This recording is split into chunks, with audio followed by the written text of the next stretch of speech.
We will focus on the sentence pattern using although, which is a common way to show contrast between two ideas. The general structure is although plus clause, main clause. This pattern is used when one idea contrasts with or seems surprising compared to another. Now let's go through the steps to build the sentence. Step 1. Identify the connector. The word although introduces a contrast clause, meaning we will present an idea that is surprising or unexpected compared to the main clause. Step 2. Build the first clause.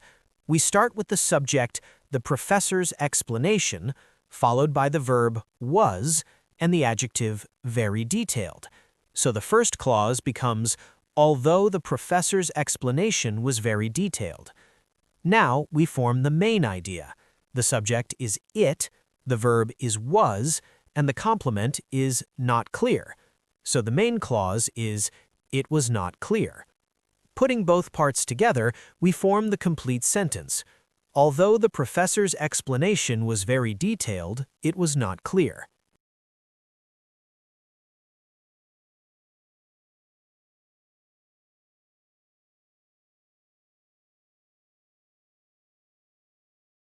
We will focus on how to build sentences using reporting expressions and clause structure. First, we begin by identifying the subject, which is I. Next, we identify the reporting verb, which is heard. This verb is often used to introduce information received from other people. So, we start forming the sentence, I heard. Then, we add a prepositional phrase to show the source of information, from many students. At this stage, the sentence becomes, I heard from many students. Finally, we add the reported clause. The subject of this clause is it, the verb is, and the complement is the adjective phrase extremely interesting. Putting everything together, we form the final sentence, I heard from many students it is extremely interesting.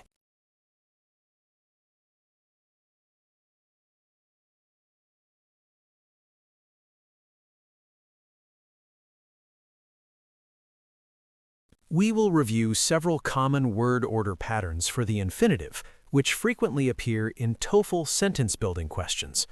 Understanding these patterns will help you quickly identify the correct structure of a sentence. First, let us look at the pattern after a main verb. Many English verbs are followed directly by an infinitive. The structure is subject plus verb plus to plus verb. For example, I want to study English. In this sentence, the verb want is followed by the infinitive to study, which expresses the action the subject wants to perform. Second, infinitives can appear after adjectives. The structure is subject plus be verb plus adjective plus to plus verb. For example, it is easy to learn grammar. In this sentence, the adjective easy is followed by the infinitive to learn, which explains what is easy. Third, infinitives can also appear after nouns to express purpose or function. The structure is noun plus to plus verb. For example, I have a lot of work to do. Here, the infinitive to do describes the purpose or function of the noun work. Now, let's apply these patterns to a sentence-building task. First, we identify the subject, which is I.